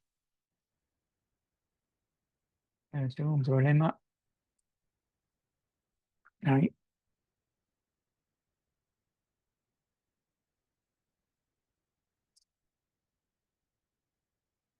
para parámetros de red de compuestos puros, cobalto, níquel, cobre, al bloque 3D, luego bloque 4D, rutenio, rodio, paladio, plata, y luego el 5D, iridio, platino, oro, los parámetros de red experimentales, ahí en azul, ¿tá? Cómo se desempeñan el funcional LDA versus los GGA, que además tienen sus matices. Como pueden ver allí, los valores que están en rojo, de alguna forma serían los que se aproximan mayormente, o sea que tienen menor error relativo respecto a lo experimental. O sea, que para el bloque 3D, por ejemplo, GGA se desempeña un poco mejor en la variante PBE que LDA y la parametrización de WCOEN de GGA. Luego, para el bloque 4D, se desempeña mejor este funcional de WCOEN, que es una variante de GGA. Y luego, para el bloque 5D, fíjense, ya estamos hablando de ya, de elementos bastante abajo en la tabla periódica, el LDA se desempeña mejor que estos dos. Y bueno, ¿por qué? Porque yo les decía que un poco la justificación de estas cuestiones es, bueno, todas aquellas situaciones en las cuales la densidad presenta poco cambio, o sea que tenemos una tendencia a que el arroz sea lo más homogénea posible, es un poco la construcción del LDA. En esos casos, se suele tener un mejor comportamiento por el LDA, de alguna forma es como que valora, jerarquiza la construcción únicamente basada en RAW, que los restantes funcionales, que de alguna manera pueden tener que ver que, bueno, la densidad para los primeros elementos de la tabla periódica, los electrones estén menos apantallados y por ende sufran mayores cambios en la densidad electrónica y en esas situaciones pudiera tener más razón o sentido incorporar algunas variables, ¿ah? Como puede ser el gradiente o el laplaciano respectivo. ¿Ah? Entonces, acá la recomendación, y lo vamos a ver a lo largo del curso en cada uno de estos casos, en los ejemplos que ustedes les toquen, antes de arrancar a hacer un cálculo, conviene revisar la bibliografía. ¿Qué dice la bibliografía respecto a cuál es el mejor funcional para determinado tipo de material? Si es un óxido, si es un metal, si es una superficie, si es un sistema unidimensional. Buscar en la bibliografía para entender a priori cuál sería el de mejor desempeño. Y después verán ustedes si les dice, bueno, el mejor es un meta GGA o es un híbrido, bueno, dependiendo para qué. No vamos a calcular el gap, entonces capaz que no es importante meter funcionales híbridos y solamente nos vamos a quedar con propiedades estructurales o propiedades vibracionales. Así que bueno, todo va a depender de lo que ustedes quieran hacer y obviamente, como siempre, explorar un poco lo que dice la bibliografía para no tirarnos a inventar la pólvora, sabiendo que seguramente lo que estemos calculando está allí presente. Esto sin entrar en detalle de todo lo que tiene que ver con el minado de datos, el aprendizaje automático y demás. Hay repositorios enteros que tienen ya un sinnúmero de cálculos para los mismos sistemas. Entonces, si el sistema es muy simple, quizás no tenga sentido hacer el cálculo por DFT, mirar sí, lo que le dio otra persona y a partir de ahí sí ver cuál es el resultado. Y bueno, de ahí surgen otros sinnúmeros de cuestiones. Hay gente que diseña materiales para reactores sin hacer solo un cálculo de FT, simplemente como son a veces aleaciones complejas, hacen la mezcla, ven lo que dan diapares, las aleaciones metálicas de los elementos que quieren considerar. Eso ya está tabulado, ya fue calculado, está cargado en una base de datos y bueno, uno ya de alguna forma puede extrapolar lo que serían las propiedades mecánicas en función del tipo de átomo. Se sabe, bueno, cómo es la sección eficaz del núcleo, cómo va a ser su respuesta hacia un determinado daño que pudiese llegar a sufrir sin hacer un solo cálculo por FT. ¿Ah? No es seguramente lo que nos ocurra a nosotros, pero les digo, hay mucha información a la vuelta que obviamente tiene que ser analizada previo a simplemente tirarse un cálculo inocente en el cual podemos repetir lo que ya está hecho. Bueno, en la práctica, ¿cómo se trabaja? Este, y acá ya nos estamos empezando a encontrar con lo que vamos a tener que definir en el curso. ¿Ah? Sea con el código que ustedes elijan trabajar, Gaussian, Siesta, Quantum Expresso, Windows K, PASP, Sambo. Hay infinitos códigos de código abierto y gratis, pagos, semipagos.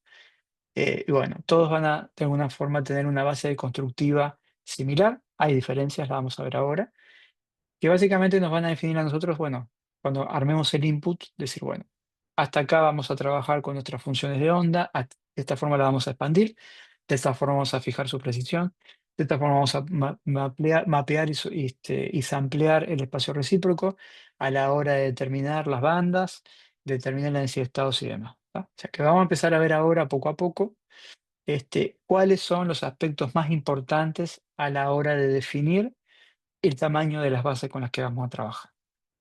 Cuando hablamos de base, uno no va a reinventar la función de onda, vamos a utilizar funciones que de alguna forma sabemos que funcionan bien, sabemos que se pueden que se pueden derivar, se pueden integrar, como las funciones gaussianas, ¿tá? O sea, el código Gaussian utiliza funciones gaussianas, funciones de base, porque bueno, se pueden hacer un sinnúmero de operaciones analíticas de forma bastante precisa. Hay otros códigos que usan funciones de bases que son combinación lineal de ondas planas, como es el código BAS, Win2K, contorno expreso. Y hay otros códigos que utilizan bases que se denominan localizadas, que son como las gaussianas, pero son bases numéricas, que para cada una de las situaciones hay que volverlo a ajustar. Entonces, ¿por qué hago esta aclaración? Porque, bueno, no es simplemente un tema de elijo un código y ya está. Si tengo funciones de base localizadas, y quiero, por ejemplo, calcular una energía de absorción, es decir, bueno, ¿cuánto me cuesta o cuánto me significa un ahorro energético absorber una molécula benceno arriba de platino? Bueno, no es lo mismo si las funciones de base son de onda plana y si las funciones de base son gaussianas. Si son gaussianas hay que hacer una corrección de que se llama corrección por error de superposición de base. Hay que calcular el platino solo con los orbitales fantasmas del benceno, hay que calcular el átomo, la molécula de benceno con las funciones de base vacías del platino y hay que calcular el conjunto. ¿Por qué? Porque a veces cuando yo junto átomos o junto agregados, las funciones de base del otro expanden la mía y hace que la energía relativa baje, no por interacción, sino por expansión de la base, ¿no? Porque las bases no son infinitas. Si fueran infinitas, tendría series de Taylor infinitas. Y eso obviamente numéricamente es bastante complicado, como le digo siempre, ¿no? ¿En qué se mide el costo acá? En tiempo o en no acceso a una computadora adecuada para poder hacer la cuenta. Entonces, eso es lo que pasa con las funciones de base gaussiana. Lo vamos a discutir más adelante. Pero si las funciones de base son ondas planas, las ondas planas se expanden en todo el espacio. Es un poco más pesado en términos comparativos, pero por ejemplo, no requiere hacer las correcciones de error de superposición de base. Entonces acá algo tan simple como elijo el código, sé que, por ejemplo, calcular energía de absorción con Gaussian van a ser complicadas, mientras que si yo utilizo otro código como Quantum Express o BAS, quizás esa parte no sea tan complicada. ¿Va? O sea, hay consecuencias a la hora de elegir las funciones de base. Los códigos, obviamente, los resultados no pueden depender del tipo de base. Pero obviamente, si esas bases numéricamente uno no las expande lo suficiente, no verifica las convergencias, puede que los códigos distintos den resultados distintos, que es algo que no debiera ocurrir, pero puede ocurrir. ¿Por qué? Porque ahí nosotros vamos a meter mano, vamos a expandir, quizás hasta no el valor adecuado, y eso obviamente puede traer consecuencias importantes. ¿Va? Así que bueno, vamos a hablar de esas cosas que vamos a nosotros trabajar, vamos a chequear cómo dependen las propiedades de las mismas, pero bueno, primero hay que definir. Así que bueno, las funciones de onda monoelectrónica que utilizamos para confeccionar RO, ¿cómo se escriben? Bueno, se van a escribir como una combinación lineal, ¿ah? Una serie de coeficientes que expanden una determinada función de base.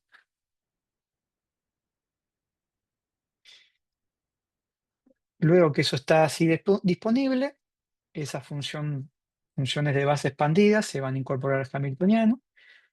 Vamos a constituir lo que se conoce como ecuación central o ecuación secular, ¿tá? En la que vamos a diagonalizar, entonces la matriz de los coeficientes, que me permiten a mí expandir esta función de base.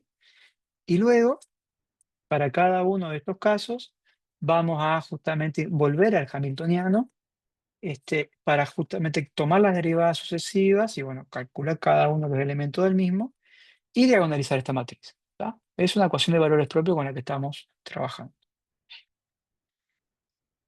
Pero bueno, yo quiero hallar un RO. Este es mi propósito, a través de las funciones de onda, pseudo funciones de onda monoelectrónica. Pero para yo poder escribir el Hamiltoniano, es decir, escribir el potencial de Hartree, escribir el funcional de correlación de intercambio, escribir el Hamiltoniano Coyan, el T, el BH y demás, pero eso RO. Pero RO no lo conozco. ¿Cómo hago ahí? O sea, yo no es que tenga el Hamiltoniano, aprieto un botón y diagonalizo la matriz. O sea, el término de repulsión interelectrónico depende de ρ, que no lo conozco. La energía cinética va a depender de la función de onda, que no conozco. Y lo que les acabo de mostrar función de correlación de intercambio, depende de rho, que no conozco. ¿Cómo se resuelve esto? ¿Cómo lo resolverían ustedes? Esperando. Iterando. Hay que tener una función de densidad electrónica inicial semilla, con la cual construyo el primer hamiltoniano, diagonalizo, obtengo las funciones, y a la salida voy a tener una nueva función.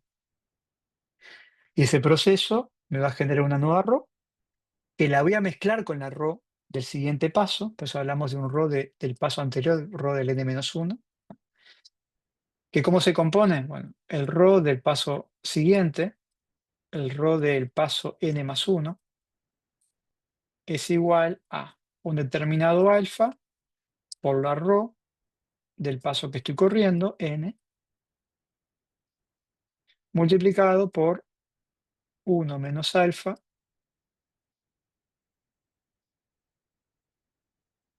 claro, alfa y alfa menos 1, obviamente la sumatoria me va a dar 1, pero bueno, lo multiplico por el rho del paso anterior. No es estrictamente así, pero es para que ustedes tengan una idea. O sea, nunca la rho de salida se enchufa directo al hamiltoniano para obtener el rho del siguiente paso. Porque si eso pasa, va a diverger. Y acá lo que no nos gusta es que las cosas diverjan porque hay que reiniciar los cálculos. Entonces lo que se juega acá es un parámetro de mezcla, ¿tá? Que lo vamos a ver, todos los códigos lo tienen, que básicamente me va regulando eso. ¿Cuánto de la nueva rho se mete con la anterior para calcularla del siguiente paso? ¿Ah? Pero ¿cuál es la rho cero? ¿Cuál es la rho del paso inicial? Bueno, hay muchas formas de hacerlo, pero la forma más estándar es lo que se conoce como superposición de densidades atómicas. Mi sistema es silicio. Bueno, calculo el átomo de silicio puro, átomo aislado. Eso tiene una rho inicial. Así que arranco con las densidades de los átomos de silicio en mi estructura como si estuviesen solos. Y el propio de paso autoconsistente, self-consistent field, lo que va haciendo es, bueno, justamente actualizando esa densidad electrónica para que, bueno, obviamente, los electrones dejen de estar centrados en el átomo de silicio, recuperen el cierto grado de covalencia que el silicio tiene para que se ubiquen a lo largo de las direcciones de los átomos para conformar los enlaces, ¿no? Así que bueno, eso va a depender de cada caso. Pero siempre el primer paso es el semilla, y ese semilla usualmente son las densidades de superposición atómica. Bien, así arranca el sistema. Entonces, bueno, cuanto más parecido el rho final sea el rho inicial, más rápidamente el sistema va a converger, ¿no? Pero bueno, son pasos sucesivos que se tienen que realizar para eso. Entonces, bueno, suponemos un rho, la superposición de densidades atómicas, ¿tá? Con eso construimos cada uno de los elementos del Hamiltoniano, lo resolvemos, es decir, lo diagonalizamos, obtenemos los coeficientes que expanden la función de base. Con la función de base bien definida, podemos obtener los autovalores, o sea, las energías de los distintos niveles electrónicos, ¿tá? Con eso calculamos la energía total y bueno, con la nueva función de base determinamos la nueva rho. Y tenemos un paso de convergencia, ¿acá? Que comparamos, bueno, cuánto difiere la rho nueva respecto a la anterior. Y hay un numerito ahí, 1 por esa a la -8, 1 por esa a la -6, ¿tá? Que nosotros lo vamos a establecer como criterio para decir, bueno, ahora sí, efectivamente el cálculo convergió. ¿En qué sentido? Convergió electrónicamente. Y ahí se dice que tenemos una densidad autoconsistente. O sea, la densidad que me armó el hamiltoniano es la densidad que emerge del hamiltoniano. ¿Se entiende eso? Estos pasos siempre van a estar. Es el paso seguro que en estas cuentas van a haber. Después van a haber otros pasos de convergencia. Pero el electrónico es el necesario para poder verificar que efectivamente el sistema convergió en términos electrónicos. Así que bueno, respecto a las funciones de base, ya les dije, hay ondas planas, hay métodos basados en orbitales localizados, orbitales tipo atómicos, que utilizan funciones de base tipo hidrogenoide. O sea, tratamos de utilizar funciones que se parecen a lo que vayamos a describir. Yo perfectamente podría definir con función de base parábolas o funciones potencia, pero precisaría muchas de esas funciones para poder modelar la función de onda. Esto es como cuando yo de alguna forma quiero modelar cualquier otro tipo de comportamiento funcional. Si yo soy capaz de expandir esa base con cualquier sea la función, con el suficiente número de funciones, seguramente yo voy a poder modelar cualquier cosa. El tema es que mi objetivo es tratar de modelar la densidad electrónica real con el menor número de funciones de base. Entonces, cuanto estas funciones de base más se parezcan a lo que yo quiera modelar, menos coeficientes voy a tener que determinar. Esa es la idea. ¿Ah? Y el universo no es todo blanco-negro, no es todo ondas planas versus orbitales atómicos. Hay métodos intermedios que se llaman métodos particionados, que lo que vamos a ver ahora es eso. O sea, hay regiones que se parecen más a regiones atómicas, donde expandimos con funciones localizadas, y hay regiones como las intersticiales del sólido, que están más alejadas de los núcleos, donde el potencial coulombiano es más o menos constante y bajo, donde puedo expandir mejor con ondas planas. Y conjugo, digamos, si se quiere, lo mejor de los dos mundos en cada uno de los casos. Y ahí le pongo ejemplos, ¿está? Nosotros vamos en nuestro curso ahora a trabajar con BAS, que es muy similar a Quantum Expresso. BAS es pago, 5.000 euros sale la licencia nueva, dura 3 años. ¿Qué ganamos con eso? Pseudopotenciales testeados. Después veremos lo que son. Quantum Expresso hace exactamente lo mismo, pero es gratis. ¿No? ¿Por qué no lo usamos? Porque los pseudopotenciales hay que generarles para cada caso, hay que testearlos, se pierde mucho tiempo y es mucho más lento que el VAS. ¿No? El VAS está bastante más optimizado, va más rápido y tiene los pseudopotenciales testeados. Es para eso que hemos pago muchos de la comunidad para hacer uso del mismo. Después tenemos Gaussian, que también es pago. Yo no sé cuánto está la licencia. La última vez que yo compré la licencia de Gaussian, te la venden por máquina y por procesador. La compré para una PC de un procesador y me salió $1.500. ¿No? Porque si no la tenés, no publicás. Y lo controlan la licencia. Tanto VAS como Gaussian, si vos haces una publicación y decís que lo usaste, eh, tener licencia, si no vas a estar en problema. Porque realmente lo revisan la orografía y te pueden llegar a hacer algún reclamo en todas las de la ley, ¿no? Legal y la podés parar mucho. Es por eso también que nosotros para estas cosas nos lo hemos tomado muy en serio y tenemos licencia. La facultad tiene licencia de Gaussian porque el grupo de Ventura de Química Cuántica compró la licencia institucional. O sea, la gente de Facultad de Química tiene acceso a Gaussian. Bueno, sí está. Es un acrónimo que es Spanish Initiative for Electronic Structure with Thousands of Atoms, ¿no? O sea, es una iniciativa española para el cálculo de estructura electrónica con miles de átomos.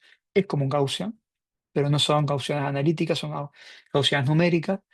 Durante muchos años utilicé Siesta, ya no lo uso más, por un par de cuestiones que luego discutiremos. Es gratis. ¿Ah?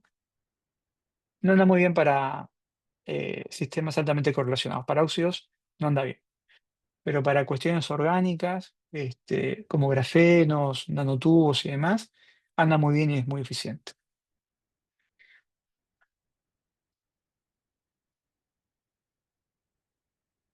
¿Qué se puede determinar en todos estos códigos? Es un poco lo que vamos a ver en el curso. Bueno, vamos a ver que podemos determinar propiedades estructurales, geometrías de equilibrio, obtener la geometría final, la celda unidad y las posiciones atómicas para determinados compuestos.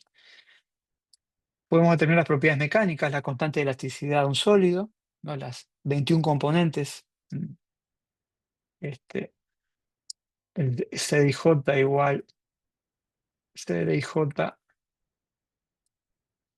por EDJ, ¿no? Esta constante de elasticidad se pueden determinar teóricamente para sólidos, no importa que sean cúbicos, sino triclínicos. Triclínicos son 21 componentes independientes, como vieron en el curso de estado sólido. Si es un sólido cúbico, van a ser tres constantes de elasticidad independientes, a partir de las cuales se puede calcular módulo de Young, módulo de Wahl, parámetro de Poisson, todas las propiedades mecánicas que ustedes imaginen, teóricamente se pueden determinar. Lo cual es obviamente un primer paso para la determinación de la estabilidad relativa de ese sólido. ¿Por qué estabilidad relativa? Porque yo puedo tener una geometría, puedo tener una energía total, pero si yo simplemente la distorsiono un poco, no importa cómo, y la energía baja, quiere decir que estaba en un mínimo local, que no estaba en un mínimo relativo. Y eso lo puedo determinar únicamente con propiedades mecánicas o con fonones vibracionales. ¿tá? Y un primer paso para poder verificar la estabilidad relativa de un determinado compuesto es a través de las propiedades mecánicas. ¿Tá? Vamos a ver, les voy a contar algunos ejemplos que tenemos, que es un poco lo más reciente que hacemos nosotros ahora en el grupo, que es dinámica molecular ab inicio. Podemos simular determinadas reacciones químicas, o sea, una dinámica molecular con reacción química, para ver justamente cómo evolucionan los sistemas con la temperatura. Propiedades vibracionales, determinar los fonones y con eso obviamente la estabilidad local, como vimos hoy, pero además simular espectros si le agregamos los cálculos de polarizabilidad e hiperpolarizabilidad para la determinación de infrarrojo y espectros Raman teóricos, que es algo que hacemos bastante, porque como podemos medir infrarrojo y podemos medir Raman, es algo que rápidamente se puede constatar con el experimento. Desde el punto de vista electrónico, lo trivial, obtener la densidad de carga para hacer análisis de bandas y hacer análisis de carga propiamente dicho, contar electrones, determinar estados de oxidación, determinar momento magnético por átomo, hacer estudios de transferencia de carga, determinar función trabajo. Función trabajo es justamente cuánto es la energía necesaria para remover el electrón más lábil de, de una determinada estructura, concretamente una superficie, que son valores bastante importantes porque me dicen, por ejemplo, en una celda electroquímica, cuán afín es un electrodo a oxidarse o a reducirse. ¿Tá? O sea, son parámetros que son, desde el punto de vista electrónico, relevantes de analizar. Determinación de propiedades magnéticas, momento magnético por átomo. Propiedades ópticas, determinar función real e imaginaria para un determinado compuesto. La función de onda, la función dieléctrica imaginaria está directamente relacionada con la absorción óptica del material. Las propiedades reales, si se quiere, podrían estar un poquito más vinculadas a los cambios del índice de refracción. Podemos calcular frecuencia de resonancia plasmón y un sinnúmero de otras propiedades ópticas de relevancia que rápidamente se puede contactar contra el experimento. Entonces es algo que hacemos bastante también. Pero poder predecir de forma precisa las energías, perdón, las propiedades ópticas implica tener determinada de forma bien precisa en primera instancia las energías de Gauss. Y ahí la elección del funcional puede ser y es clave. Bueno, propiedades físico-químicas, podemos determinar entalpías, podemos determinar energía libre de Helmholtz, podemos determinar energía libre de Gibbs a través de la determinación del cálculo de propiedades fonónicas y con eso hacer mapas de estabilidad relativa de compuestos en determinados rangos, determinar energías de activación y por ende simular determinados procesos cinéticos, químicos, con distintas aproximaciones. Una de ellas es el NEB, el Nudge Elastic Band Method, en el cual nosotros podamos a calcular la energía de activación para una determinada reacción química que de antemano nos proponemos. Y en algunos casos la dinámica molecular también puede ser la respuesta para modelar esos procesos.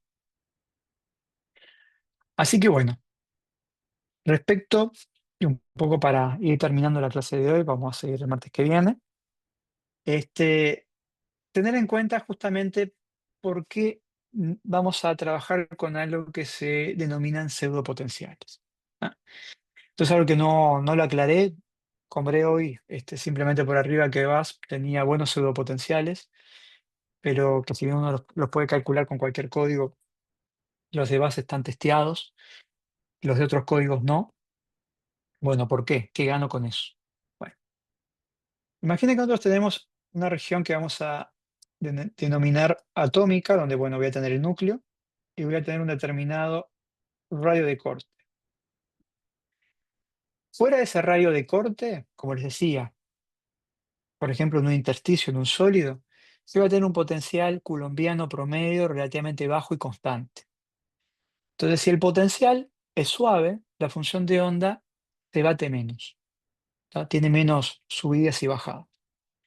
Recuerden que acá la clave es poder reproducir la función de onda con la menor cantidad de funciones de base posible. Si la función de onda es muy batida, ¿no? Se podrán imaginar que voy a requerir de un uso de un número importante de funciones de base. Y eso va a ser el cálculo más pesado. Entonces, lo podemos ver acá, en esta parte de acá. Este es el potencial de Coulomb. Y ese recobre es este radio que está acá. Cuando el electrón está dentro, pasa la mayor parte del tiempo, si le queremos atribuir un comportamiento clásico al electrón, dentro de ese radio de corte, el potencial es más fuerte y por ende la función de onda se bate más, con lo cual preciso más funciones de base para poder describir ese batido. Ahora, cuando estoy hablando del electrón, cuando está por fuera de ese radio de corte, el potencial es más bajo, entonces la función de onda es más suave, ¿tá?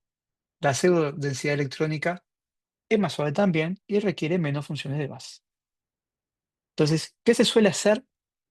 A veces los orbitales del core, los orbitales internos, estoy hablando, por ejemplo, del bloque 3D, los orbitales 1s, los 2s, los 2p, son orbitales que para el bloque 3D, digamos, no son mayormente relevantes, no van a formar parte de una reacción química, van a otorgar un apantallamiento, van a sufrir cambios por el entorno, sí, claro, pero esos cambios no son tan relevantes.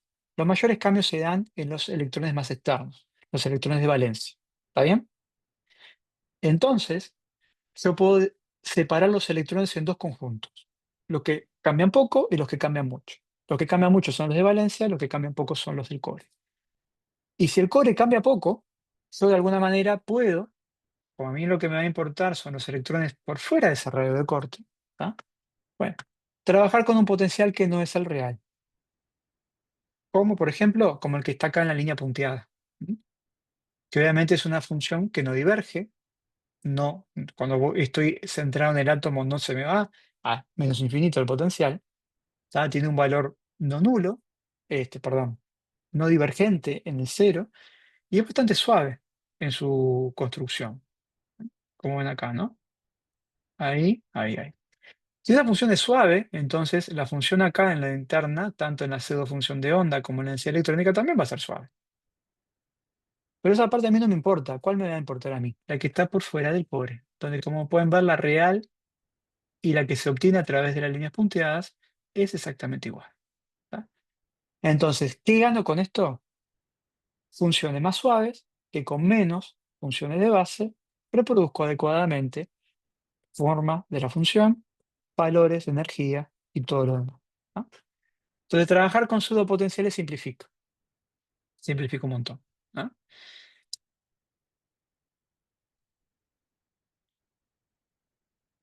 Hay otros códigos que utilizan todos los electrones, pero bueno, lo que hacen es lo que les decía hoy, tratar de disgregar los electrones, se quiere, más internos de los electrones más externos. Las regiones más internas se expanden con funciones de base tipo gaussiana o funciones de base del tipo atómica, mucho más batidas, mientras que las regiones del intersticio, donde el potencial es más homogéneo, solo que voy a tener es simplemente un batido como una onda plana expandida allí. ¿Ah? Entonces, consigo tener lo mejor de los dos mundos. En la región intersticial en rojo, ondas planas, y en la región atómica, si se quiere, funciones de base de tipo gaussianas localizadas atómicas. ¿Ah? Obviamente que esas funciones después en la interfase, en ese radio de core, tienen que ser continuas, tienen que ser diferenciables, así que hay que hacerle parches a esas funciones para que eso sea viable. Código como el Bin2K hace eso. Ese es un código extremadamente preciso porque trata con todos los electrones, pero son muy, muy pesados.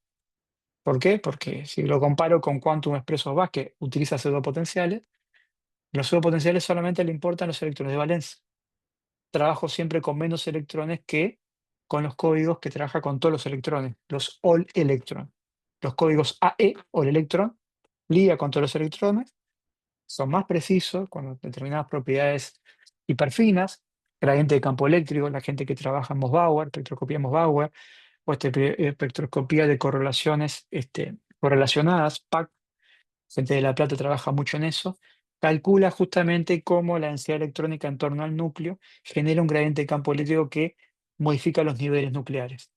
Y luego se producen transiciones entre esos niveles nucleares con radiación de determinada energía, por ejemplo, fuentes radioactivas como cobalto, similar a lo que ocurre con Bauer, y uno justamente puede entender el entorno químico de cada átomo viendo los niveles nucleares. Pero afectados por quién? Por la densidad electrónica. Ahí los electrones más próximos al núcleo cumplen un rol importante. Pero si a mí no me importan las propiedades hiperfinas, lo que afecta al núcleo, bueno, simplemente me interesan las propiedades ópticas, bueno, tratar y trabajar con los electrones de valencia es suficiente. ¿Me importa una reacción química? me alcanza con trabajar con los electrones de valencia.